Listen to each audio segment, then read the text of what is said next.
Assalamualaikum warahmatullahi wabarakatuh. Salam Pramuka. Selamat pagi kakak-kakak semuanya, calon pembina yang handal. Selamat bertemu dengan saya. Perkenalkan, nama saya Hari Harjono, tapi kakak-kakak bisa memanggil saya dengan nama Kak Aha. Sehari-hari saya bekerja menjadi staf tata usaha di SMP Negeri 1 Pelandaan dari Jombang, dan saya berkecimpung dalam permukaan sejak saya masih sekolah di Semean Negeri Nganjuk, dan kurang lebih pada tahun 1993. Jadi insya Allah saya di permukaan sudah lumayan lama, karena pada dasarnya saya sangat suka dengan kegiatan kepemukaan, apalagi kegiatan yang berada di lapangan. Oke kakak-kakak semuanya, dalam kesempatan ini materi yang akan saya sampaikan adalah materi tentang dunia siaga. Seperti kita ketahui bersama bahwa siaga adalah peserta yang masih berusia 7 tahun sampai dengan 10 tahun. Mungkin di antara kakak-kakak sudah punya putra atau putri yang usianya di antara usia tersebut 7 sampai 10 tahun, maka kakak-kakak bisa membayangkan, bisa menggambarkan jiwa adik-adik peserta kita, anak-anak didik kita, karena dalam siaga adalah ayah bunda dan anak didik. Kakak-kakak semuanya, dalam dunia siaga 7 sampai 10 tahun tersebut dibagi menjadi 3 golongan berdasarkan SKU-nya. SKU di siaga itu adalah mula, kata, batu. Nah, kakak-kakak, untuk kode moral dan janjinya dari siaga itu ada Dwi Satya dan Dwi Dharma. Nah, kakak-kakak semuanya, siaga cenderung lebih menurut atau lebih mengikuti dari apa yang dicontohkan, apa yang disampaikan oleh ayah dan bunda. Maka dari itu, secara tidak langsung, secara tidak sadar, kita sebagai pemimpin siaga menjadi contoh, menjadi panutan, menjadi tauladan bagi anak-anak kita. Untuk itu kita mengajarkan mereka, kita berperilaku yang rapi, sopan, supaya secara tidak langsung mereka mengikuti kita. Dalam dunia siaga ada metode yang cocok atau yang sesuai disampaikan kepada mereka, yaitu misalkan mungkin permainan ya, permainan tentang, kalau waktu dulu kita masih mengenal permainan jubluk-jubluk suweng, itu sebagai salah satu contoh sarana untuk menarik mereka, karena siaga maupun penggalan itu masih dalam usia yang bermain, usia 7 sampai 10, sangat rawan, bukan sangat rawan ya, sangat didominasi oleh permainan, karena materi tentang siaga itu lebih banyak diisi dengan aneka ragam lagu permainan yang sesuai dengan kondisi fisik, kondisi mental mereka.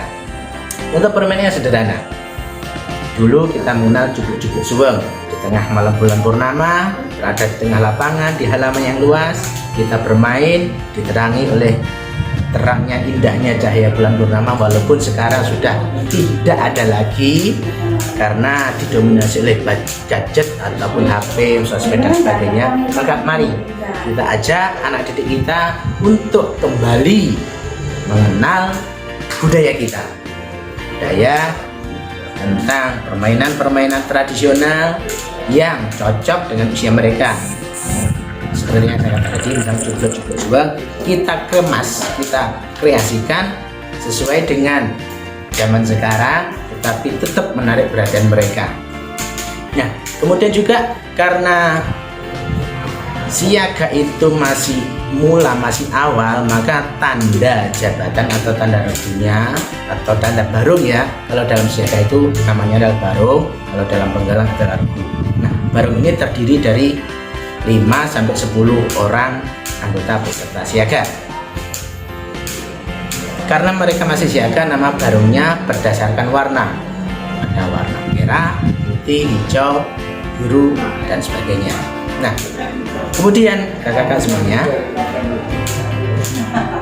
materi yang disampaikan kepada adik siaga sangat simpel. Jangan terlalu yang rumit, jangan terlalu yang tinggi, sehingga mereka kesulitan untuk mencerna. Jadi lebih baik materi yang kita sampaikan sangat sedikit, kemudian kita aplikasikan dalam permainan, atau materi yang kita sampaikan itu berupa permainan. Setelah mereka bermain, kita jabarkan kesimpulannya, fungsinya, gunanya, dan sebagainya. Contoh kecil permainan tentang untuk melatih kekompakan, untuk melatih keterampilan.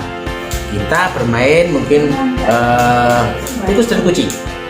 Nah, satu contoh, katakanlah dalam satu lingkaran, kita bentuk lingkaran, kemudian ada yang jadi kucing, ada yang jadi tikus.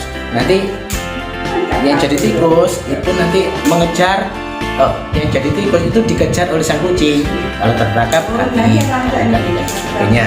Nah, kemudian mungkin ada beberapa banyak lagi ke permainan yang tradisional yang bisa kita kemas untuk kita sesuaikan dengan keadaan sekarang, yang bisa menarik perhatian mereka, yang bisa menarik keingintahuan mereka, karena pada dasarnya usia anak-anak itu sangat ingin tahu, itu sangat besar sekali.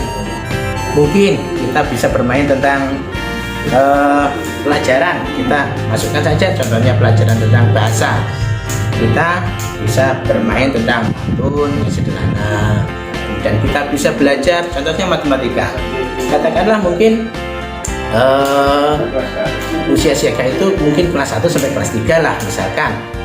Jadi kita masukkan pelajaran kelas 1 SD sampai kelas 3 SD dalam bentuk permainan, mungkin matematika, hitung-menghitung, kemudian pengurangan, perkalian, pembagian.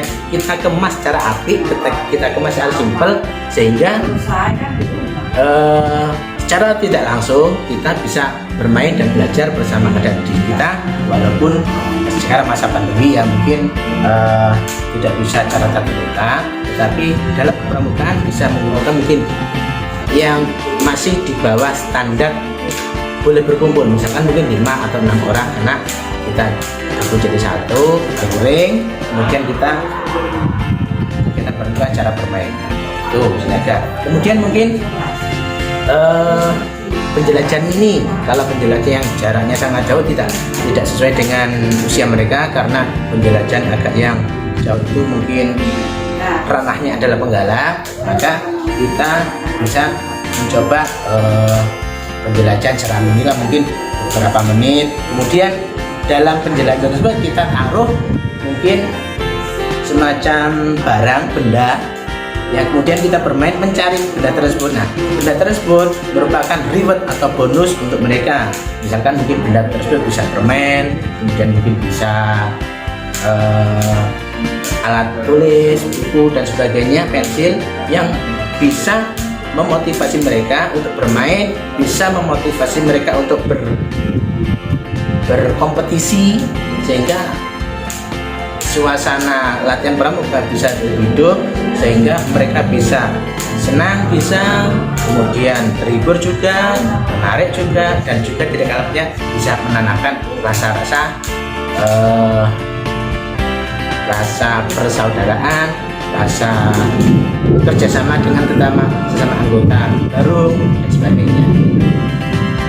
Nah, kemudian kakak-kakak semuanya, untuk siaga setelah sampai usia 10, maka nanti akan masuk ke dalam dunia penggalang. Maka perlu juga dalam dunia siaga di akhir usia yang batas tersebut kita kenalkan sekilas tentang dunia penggalang bagi anak-anak didik kita nanti. Kemudian terakhirnya adalah pelantikan atau pindah golongan dari siaga ke penggalang, upacara pindah golongan. Itu juga bisa kita laksanakan mungkin ketika dalam satu gugus depan. Kalau SD rata-rata umumnya adalah 2 dundukan, 2 golongan siaga kelas 1 sampai kelas 3, golongan pedalang kelas 4 sampai kelas 6. Rata-rata kebanyakan seperti itu. Maka ketika kelas 3 di akhir kelas 3 naik ke kelas 4 bisa kita laksanakan upacara pindah golongan. Nah, kakak-kakak semuanya, adik-adik atau anak-anak peserta didik kita sangat suka sekali dengan acara permainan pop dan lagu. Nah, kalau misalkan mungkin satu contoh sederhana lagu kelas 1, kelas 1 atau siaga yang masih mula, mungkin ada beberapa yang tidak pernah ikut TK, tidak pernah ikut praktika ataupun PAUD, masih membacanya masih belum lancar. Satu contoh sederhana adalah dengan lagu yang mengeja huruf. Contoh gini, lagunya sederhana, T O G O G, menyang S O L O, numpak S A P I, leh oleh E R O T I. Jadi kata T O G O G itu jangan dibaca togok, menyang S O L O, Solo, togok menyang Solo.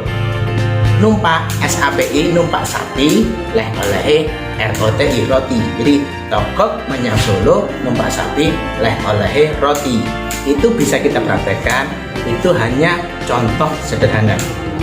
Kakak-kakak semuanya bisa mengembangkan sendiri, bisa mengkreasi sendiri yang mana kakak lebih paham tentang adik-adik atau anak-anak peserta kita, sehingga mungkin kakak lebih tahu karakter mereka seperti apa, keinginan mereka seperti apa. Jadi insya Allah dengan adanya lagu, dengan adanya permainan, dengan adanya tempuk, lebih mengena kepada pemikiran mereka. Contoh satu lagi tentang tepuk.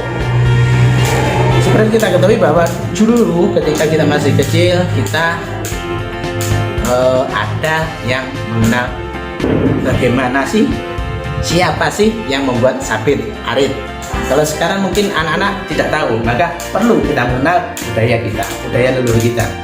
Tepuk pandi, tepuk pandi, dudeng, dudeng, dudeng, dudeng, dudeng, cus. Nah, dudeng ini ketika memukulkan palu ke sabit yang sedang dibakar. Dudeng, dudeng, dudeng. Cus itu ketika aritnya atau sabitnya atau mungkin itunya itu dimasukkan ke dalam air untuk mendinginkan yang sudah panas tadi, yang sudah ditempah. Jadi dudeng, dudeng, dudeng, cus. Sekali lagi, tepuk pandi, dudeng, dudeng, dudeng, dudeng, dudeng, cus. Nah, itu salah satu contoh tepuk yang sangat-sangat sederhana. Silahkan kakak-kakak berkreasi, silahkan kakak-kakak mengembangkan yang akhirnya nanti bisa menambah wawasan kakak, juga menambah wawasan adik-adik, anak-anak peserta didik kita, sehingga nantinya diharapkan anak-anak peserta didik kita menjadi pramuka siaga yang hebat, dan juga kakak sebagai pembina yang hebat, yang andal, dan tetap semangat. Sekian dari saya, mohon maaf atas segala kekurangan. Saya akhiri. Assalamualaikum warahmatullahi wabarakatuh. Salam Pramuka.